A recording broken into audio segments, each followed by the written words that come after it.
लोकाभिरामं रणरङ्गधीरं राजीवनेत्रं रघुवंशनाथं कारुण्यरूपं करुणाकरन्तं श्रीरामचन्द्रं शरणं प्रपद्ये। अतुलितबलधामं हेमशैलाभदेयं धनुज्वन् कृशानुं ज्ञानिनामग्रगण्यं सकलगुणनिधानं वानराणामधीशं रघुपतिप्रियभक्तं वातजातं नमामि। परम पिता परमात्मा की असीम अनुकंपा से परम पूज्य श्री सद्गुरुदेव श्री श्री गिरि महाराज जी की असीम अनुकंपा से श्री कैलाश आश्रम रोहतक का 26वां वार्षिक देव प्रतिष्ठा महोत्सव चल रहा है, जिसका आज 9वां दिन है।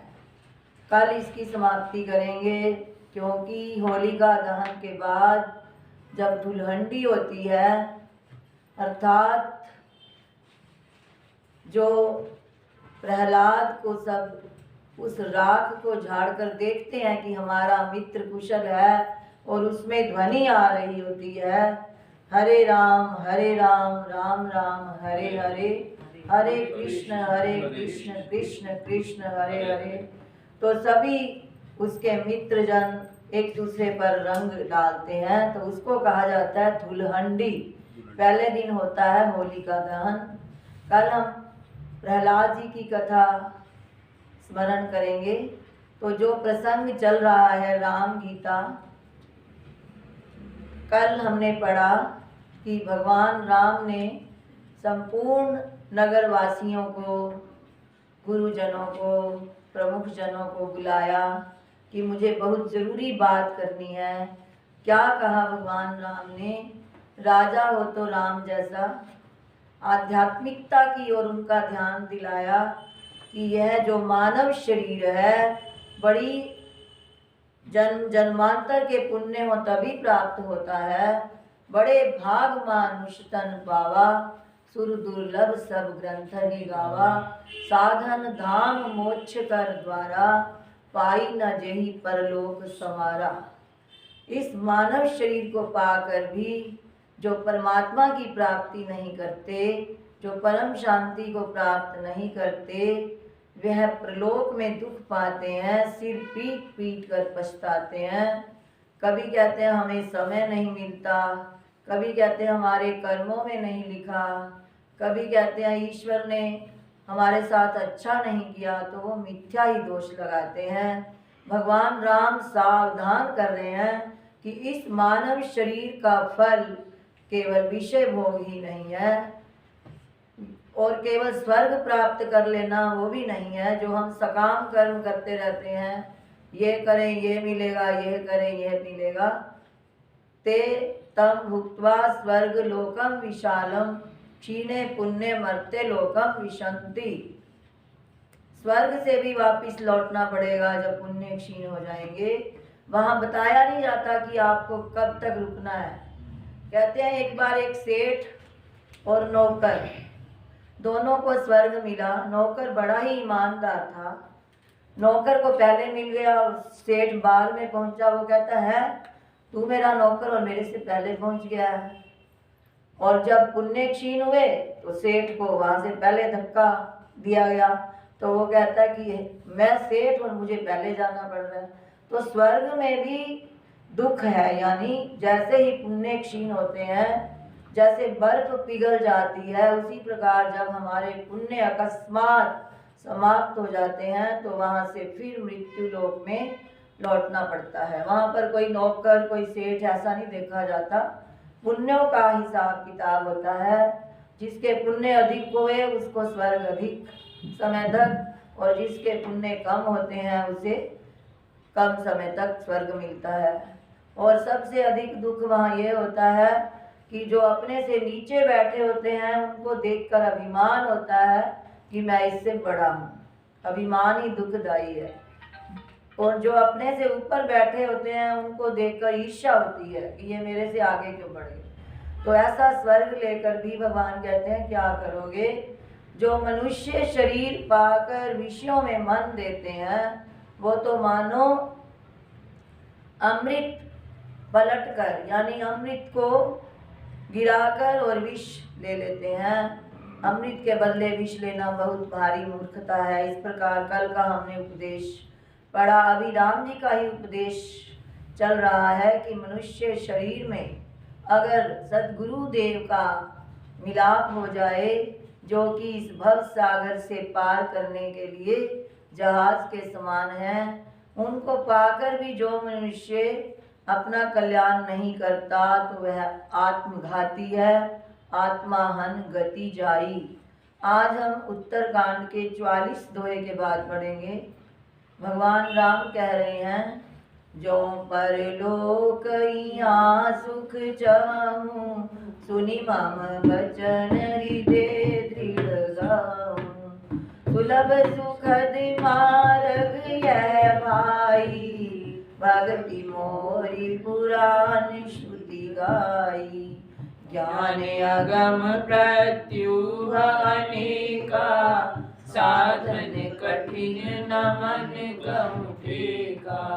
करत कष्ट बहु पावई को, भक्तिहीन मोहि प्रिय नहीं सो। कि यदि तुम परलोक में और यहाँ इस लोक में सुख चाहते हो तो सुनी मम वचन, मेरे वचन सुनकर हृदय दृढ़ गाहूं, अपने हृदय में दृढ़ता से उनको ग्रहण करो। कि हे भाई, मेरी भक्ति का मार्ग सुलभ और सुखदायक है, अर्थात मेरे साथ प्रेम करो, जुड़े रहो। भक्ति मोरी पुराण श्रुति गाई, जिसको पुराणों और वेदों ने गाया है। ज्ञान का मार्ग दुर्गम है और उसमें अनेकों विघ्न हैं, उनका साधन कठिन है और मन का कोई आधार नहीं है। बहुत कष्ट करने पर कोई ही उसे पा सकता है, और वह भी यदि शुष्क ज्ञानी हो और उसमें भक्ति ना हो, भगवान के प्रति प्रेम ना हो, तो वह भगवान कहते हैं मुझे प्रिय नहीं है। वास्तव में भगवान भाष्यकार ने कहा है कि भक्ति क्या है? स्वस्वरूपानुसंधान एवं भक्ति, अपने स्वरूप का अनुसंधान करना ही भक्ति है कि मैं कौन हूँ। यह पंच तत्व का देह मैं नहीं हूँ, इसको देखने वाला साक्षी सच्चिदानंद स्वरूप मैं हूँ। इस प्रकार का अनुसंधान करना ही भक्ति है। कई भक्ति और ज्ञान में अंतर करके इसी मार्ग में उलझे रहते हैं कि भक्ति बड़ी की ज्ञान बड़ा। भक्ति ही ज्ञान है और ज्ञान ही भक्ति है, यानी अपने स्वरूप का अनुसंधान करना ही भक्ति है। परंतु वो कैसे होगा? पहले हमें परमात्मा के साथ अनन्य प्रेम हो कि अन्य कुछ है ही नहीं, वासुदेवा सर्वमिति, मेरे सहित सब कुछ परमात्मा ही है। इस प्रकार वास्तव में यही भक्ति है। परंतु भगवान कह रहे हैं कि कोई विरला ही इस भक्ति और ज्ञान को प्राप्त कर सकता है। मनुष्याणां सहस्रेषु कश्चिद् यतति सिद्धये, यततामपि सिद्धानां कश्चिन्मां वेत्ति तत्वतः। हजारों मनुष्यों में भगवान कहते हैं कोई ही मेरी प्राप्ति के लिए यत्न करता है। देखो, आपके घर में कई बालक होते हैं, परंतु कोई विरला ही अपनी पढ़ाई में बहुत अच्छे मार्क्स लेता है। कोई मंदिर जाता है, किसी के अंदर भगवान का बचपन से ही प्यार होता है। तो भगवान कहते हैं कोई विरला ही मेरे इस मार्ग पर चलता है और मेरी प्राप्ति के लिए यत्न करता है, और उन यत्न करने वालों में भी कोई ही मुझे प्राप्त करता है। इसलिए कहा कि करत कष्ट बहु पावई को, भक्तिहीन मोहि प्रिय नहीं सोऊ। भक्ति सुतंत्र सकल सुख खानी, बिनु सत्संग न पावहि प्राणी। पुण्य पुंज बिनु मिलई न संता, सत्संगति संस्कृति करे अंता। भक्ति स्वतंत्र है, यानी भक्ति को अगर अपना लो तो अन्य किसी साधन की आवश्यकता नहीं। और भक्ति सब सुखों की खान है, भंडार है। परंतु भक्ति प्राप्त कैसे होती है? सत्संग से, संतों का संग करने से ही भक्ति प्राप्त होती है। वहाँ पर भगवान के गुणगान की कथाएं होती हैं, आत्मस्वरूप को पहचानने की युक्तियां बताई जाती हैं। तो इसलिए सत्संग हो गया तो सभी गुण आ गए। तो इस भक्ति को भगवान कहते हैं कि बिना सत्संग के कोई प्राप्त नहीं कर सकता। और सत्संग कैसे मिलता है? जब बहुत जन्म जन्मांतरों के पुण्य एकत्रित हों तभी सत्संग, संतों का संग मिलता है। संतों का संग मिलते ही क्या होता है? संस्कृति कर अंता, जन्म मृत्यु के चक्र का अंत हो जाता है। जब तक संतों का संग नहीं मिलता, भक्ति नहीं मिलती, ज्ञान नहीं मिलता, तब तक क्या होगा? फिर जन्म, फिर मृत्यु, फिर जन्म, फिर मृत्यु। तो पुनरपि जननम पुनरपि मरणम पुनरपि जननी जठरे शयनम, ई संसारे बहु दुस्तारे कृपया पारे पाही मुरारे। तो इस प्रकार फिर जन्म फिर मृत्यु, इस चक्र से छूटने के लिए जीवन में एक ही साधन अपना लो। भगवान कहते हैं सत्संग, संतों का संग। तो हमारे रोहतक वासियों के बहुत अधिक पुण्य हैं जो हमें श्री गिरी महाजी जैसे सद्गुरु मिले, संतों का संग मिला। ये बहुत पुण्यों से होता है। भगवान आगे पुण्य भी बता रहे हैं। पुण्य क्या है? पुण्य एक जग महु नहीं दूजा, मन क्रम वचन विप्र पद पूजा। सानुकूल तेरी पर मुनि देवा, जो तजी कपट करई द्विज सेवा। संसार में पुण्य एक ही है, दूसरा नहीं। मन से, कर्म से, वाणी से ब्राह्मणों के चरणों की पूजा करना, उस पर सभी देवता, सभी मुनि अनुकूल रहते हैं, प्रसन्न रहते हैं। जो कपट छोड़कर ब्राह्मणों की सेवा करते हैं। सेवा का अभिप्राय ब्राह्मणों का आदर सत्कार करना चाहिए। भगवान बारंबार, कितनी बार रामायण में कह चुके हैं कि द्विज पद सेवा, यानी कपट छोड़कर ब्राह्मणों के चरणों की सेवा करना, उनका सत्कार करना। क्योंकि ब्राह्मण भगवान के मुख है। भगवान ब्राह्मणों की सेवा से बहुत अधिक प्रसन्न होते हैं। जब ब्राह्मण हमारे पर प्रसन्न होते हैं तो समझ लो हमारे पुण्य एकत्रित होते हैं। पुण्य एकत्रित होते हैं तो हमें संतों का संग मिलता है। संतों का संग मिलता है तो भक्ति आती है, और भक्ति से जन्म मृत्यु का अंत होता है। आजकल कई राजा ब्राह्मणों का तिरस्कार करते हैं, जो कि बिल्कुल उचित नहीं है। तो इसलिए कभी भी यह भूल नहीं करनी चाहिए कि ब्राह्मणों का हर प्रकार से हमें, जिस प्रकार माता जी के मन में ब्राह्मणों के प्रति, संतों के प्रति बहुत अधिक सत्कार भाव था, वैसा ही हमारे अंदर भी आए। तो ऐसी प्रार्थना करनी चाहिए। फिर आगे भगवान राम कहते हैं, और एक गुप्त मत सबहि कहूँ कर जोरी, शंकर भजन बिना नर भक्ति न पावई मोरी। एक और गुप्त मत कहता हूँ मैं सबसे हाथ जोड़कर। भगवान राम में विनम्रता देखो, सबके आगे हाथ जोड़कर मैं एक गुप्त मत कहता हूँ। क्या? कि भगवान शंकर के बिना कोई मनुष्य मेरी भक्ति नहीं प्राप्त कर सकता। तो आजकल देखो कई जगह शैव मत और कई वैष्णव शैव भक्तों का मुख नहीं देखते और शैव वैष्णवों का प्रसाद नहीं लेते। उनके मन में कितनी अज्ञानता छाई हुई है कि विष्णु भगवान अलग हैं और शिव अलग है। रामेश्वर का अर्थ ही यही होता है कि जो राम भी हैं और ईश्वर भी हैं। रामस्य ईश्वरो रामेश्वरः, रामा यस्य ईश्वरो रामेश्वरः। इस प्रकार अगर रामेश्वर का अर्थ हम देखें तो राम ही ईश्वर है, राम ही शिव है, या राम है जिसके ईश्वर। कौन है वो? भगवान शिव। रामस्य ईश्वरः, राम के ईश्वर भगवान शिव, शिव के ईश्वर भगवान राम, राम के ईश्वर भगवान शिव। भगवान राम शिव जी की पूजा करते हैं तो शिव जी राम जी की, वही राम है वही शिव है। हमारे कैलाश आश्रम में हर जगह भगवान शंकर का नाम रखा हुआ है, जहाँ जहाँ शिवलिंग है। तो हमारे रोहतक में है रामेश्वर महादेव, दिल्ली में है हरीश्वर महादेव, हरिद्वार में है हरीश्वर महादेव, और दिल्ली में हरिहरेश्वर महादेव।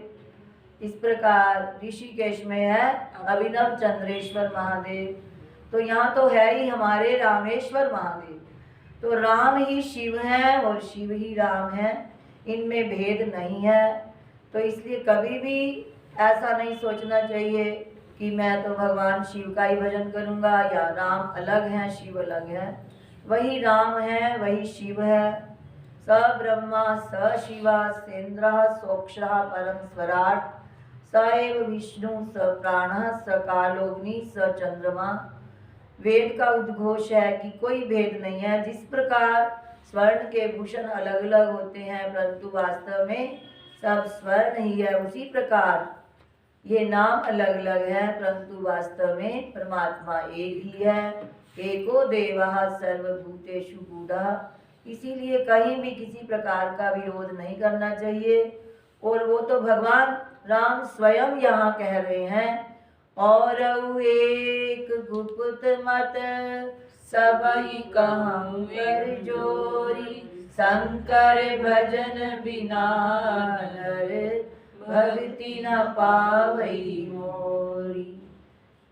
अब भक्ति में कौन सा परिश्रम करना पड़ता है? भगवान राम कहते हैं कोई परिश्रम नहीं है, बस सरल स्वभाव हो, मन में किसी प्रकार का कोई छल कपट ना हो, जो मिल जाए उसी में संतुष्ट रहे, यदृच्छा लाभ संतुष्ट हो। इस प्रकार यही वास्तव में भक्ति है। कहते हैं बताओ इसमें क्या परिश्रम है? कहूँ भगति पथ कवन प्रयासा, जोग नमक जप तप उपवासा, सरल सुभाव न मन कुटिलाई, जथा लाभ संतोष सदाई। भगवान राम कहते हैं कि भक्ति में के मार्ग में बताओ कौन सा परिश्रम है? ना योग की आवश्यकता है, ना यज्ञ की, ना जप की, ना तप की, ना उपवास व्रत की। क्या केवल आपका मन सरल स्वभाव वाला हो, किसी प्रकार की कोई कुटिलता ना हो, छल कपट ना हो, और जो कुछ मिल जाए उसी में संतुष्ट रहे। आज हमारे मन से संतोष जाता जा रहा है दूसरे की उन्नति देखकर, उसके पास इतना है तो मेरे पास भी इतना हो। भगवान भाष्यकार के वचन हम भूल रहे हैं, जो ये कहते हैं कि वास्तव में कौन दरिद्र है जिसकी तृष्णा विशाल है। ओ दरिद्रो ही विशाल तृष्णा, श्रीमाष्टको यस्य समस्त तोषा। दरिद्र कौन है? वो नहीं जिसके पास धन नहीं। 1000 रुपया कमाने वाला व्यक्ति लाख रुपए वाले से अधिक धनवान है, क्योंकि वह हर प्रकार से संतुष्ट है। और 1 करोड़पति दरिद्र है यदि वह संतुष्ट नहीं है। इसलिए हमें यथा लाभ संतुष्ट रहना चाहिए। और आगे भगवान राम कहते हैं, मोर दास कहाई नर आसा, करई तो कहूँ कहा विश्वासा, बहुत कहूँ का कथा बढ़ाई, एही आचरण बस में भाई। बैर न विग्रह आस न त्रासा, सुखमयता ही सदा सब रासा, अनारंभ अनिकेत रमानी, अनग अरोष दक्ष विज्ञानी। उधर से कहता है मैं परमात्मा का दास हूँ। बताओ, जिसका मालिक इतना बड़ा हो और फिर वो अन्य तरफ देखता रहे तो वो क्या बड़ा हुआ। कभी किसी की आशा लगाता है, कभी किसी की इच्छा करता है, अब उसका भरोसा करता है, कभी किसी का भरोसा करता है। तो भगवान कहते हैं कि ये क्या विश्वास हुआ। भरोसा करो तो एक परमात्मा का ही करना चाहिए। भगवान कहते हैं मेरा दास कहलाकर, और यदि कोई अन्य मनुष्यों की पदार्थों की आशा करता है तो बताओ उसका क्या विश्वास हुआ। फिर कहते हैं मैं बहुत इस कथा को क्या बढ़ाऊं, बस मैं तो इसी आचरण के वश में हूँ, ना किसी से वैर करे, ना विग्रह, ना लड़ाई झगड़ा करे, ना आशा रखे, ना भय करे। उसके लिए सभी दिशाएं सुखमय हैं। जो कोई भी किसी प्रकार की फल की इच्छा से कर्मों का आरंभ नहीं करता। अनिकेत, जो घर से रहित है। अब घर से रहित तो नहीं, यहाँ पर अर्थ लेंगे कि जो अपने घर में ममता नहीं रखता। यह घर मेरा, कभी ऐसे मत सोचो। ये सोचो ये जो आपके बेटे हैं उनका है, पिता का है। पत्नी सोचे पति का है, पति सोचे पत्नी का, तो भी ममता हट जाएगी। आप इसमें से मेरापन हटा दो। ना जाने हम कितने दिन इस सराय में रहने आए हैं, इसी सराय को हम अपना मान लेते हैं तो दुख पाते हैं। भगवान कहते हैं अनारम अनिकेत, यानी घर में ममता से रहित हो। अमानी, किसी प्रकार का अभिमान ना करे। हम बात बात में अभिमान करते हैं, ये काम मैंने किया, ये मुझे आता है, ये मुझे आता है। बताओ, महाराज जी ने एक बार अमानित्वम का अर्थ करवाया था कि आप किस बात का अभिमान करते हो। जो लोग डॉक्टर्स हैं, डॉक्टर भी एक अंग का, वो भी एक आइज के लिए भी कितने कितने डॉक्टर होते हैं। कोई कुछ देखता है, कोई कुछ देखता है, कोई कुछ देखता है। दांत के भी कोई दांत निकाल सकता है, कोई उसको भर सकता है, कोई आरसीटी कर सकता है। एक एक में कोई विशेष बस स्पेशलाइजेशन होता है उसका। ऐसे ही बिजली का काम लो, किसी को फ्रिज ठीक करना आता है तो टीवी ठीक करना नहीं आता, टीवी ठीक करना आता है तो कूलर नहीं आता। तो किस बात का अभिमान करते हो। एक परमात्मा ही सर्वज्ञ है। इस प्रकार सोचना चाहिए कि मुझे तो कुछ भी नहीं आता। तो ऐसा सोचते हुए भी हम मान से रहित हो सकते हैं। अनारंभ अनिकेत अमानी, अनघ, पाप से रहित हो। अरोष, क्रोध से रहित हो। दक्ष, प्रत्येक कार्य करने में, विशेषकर परमार्थ कार्य करने में कुशल हो। जिस काम के लिए हम इस संसार में आए हैं, परमात्मा प्राप्ति के लिए, तो अपना शरीर रोगी होने से पहले पहले हम परमात्मा की प्राप्ति कर लें, उसको दक्ष कहा जाता है, कुशल कहा जाता है। विज्ञानी, एक ज्ञानी होता है, एक विज्ञानी होता है। ज्ञानी होता है केवल किसी वस्तु को जान लेना। कोई कह दे अग्नि गर्म है, हाँ गर्म है, देख ले, मान जाना, पढ़ना कि अग्नि गर्म है, परंतु उसका अनुभव करना कि हाँ दूर से ही आपको अग्नि की उष्णता अनुभव हो जाए, तो उसको विज्ञानी कहा जाता है। तो इस प्रकार विज्ञानी का अर्थ है कि परमात्मा के स्वरूप का अनुभव करना। तो भक्त के लक्षण भगवान यहाँ फिर बता रहे हैं। बैर न विग्रह, आस न त्रासा, सुखमय ताहि सदा सब आसा। अनारंभ अनिकेत अमानी, अनघ अरोष दक्ष विज्ञानी। प्रीति सदा सज्जन संसर्गा, तृण सम विषय स्वर्ग अपवर्गा। भक्ति पक्ष हट नहीं सटताई, दुष्ट तर्क सब दूरी बहाई। प्रीति सदा सज्जन संसर्गा, सब सदा सज्जनों के संग में प्रीति हो। दुष्टों की संगति से दूर रहे, उनकी उपेक्षा करे, क्योंकि जैसा संग करेगा वैसा ही मन बनेगा। तो प्रीति हो तेरे भक्तों से, यही परिवार काफी है। जगत के रंग क्या देखूं, तेरा दीदार काफी है। करूं मैं प्यार किस किस से, तेरा एक प्यार काफी है। झूठे ही रिश्तेदारियों ने फैलाया जाल है झूठा, प्रीति हो तेरे भक्तों से यही परिवार काफी है। तो इस प्रकार यदि संग करना ही है तो सज्जनों का संग करे, उसी में जिसका प्रेम है। तृण सम विषय स्वर्ग अपवर्गा, स्वर्ग को मोक्ष को और अन्य सभी विषयों को तिनके के समान देखे।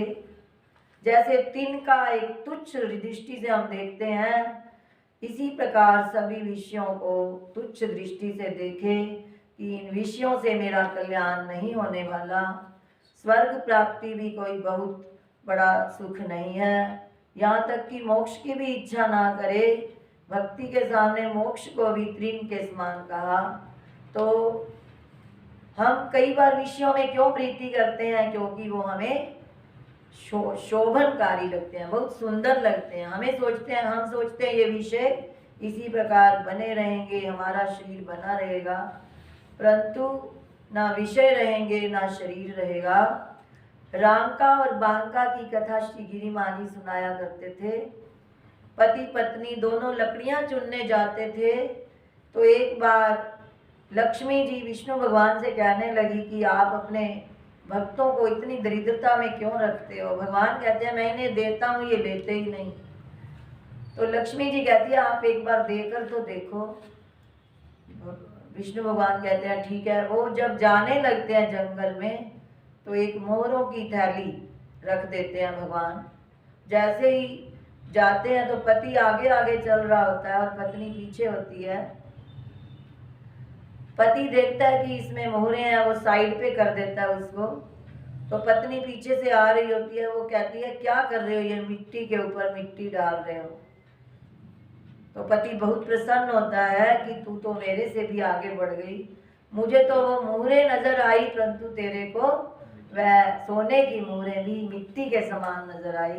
तो इस प्रकार भक्त के मन में विषयों के प्रति जरा मात्र भी आकर्षण नहीं होता। तृण सम विषय स्वर्ग अपवर्गा।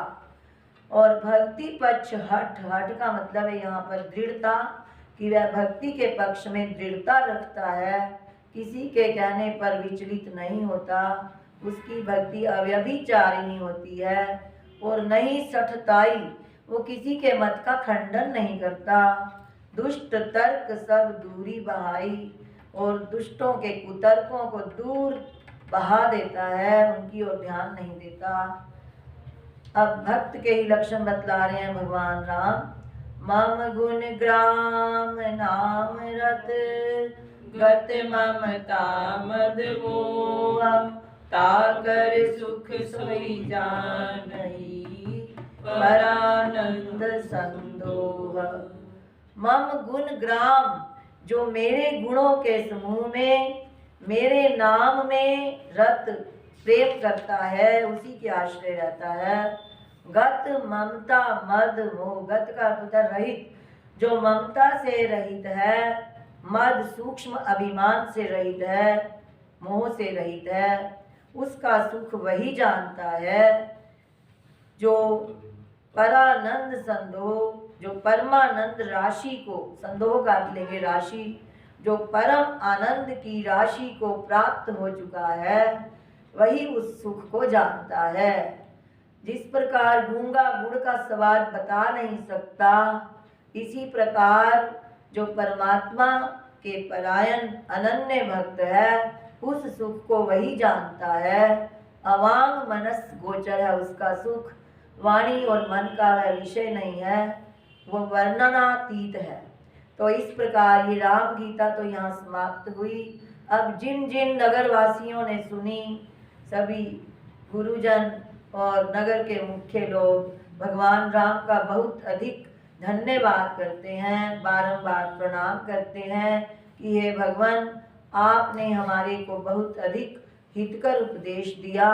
आप ही हमारे माता पिता गुरु बंधु हैं, आप हमारे प्राणों से भी हमें अधिक प्रिय हैं, आप सब प्रकार से हमारा हित करने वाले हैं। ऐसी शिक्षा आपके बिना हमें और कोई नहीं दे सकता।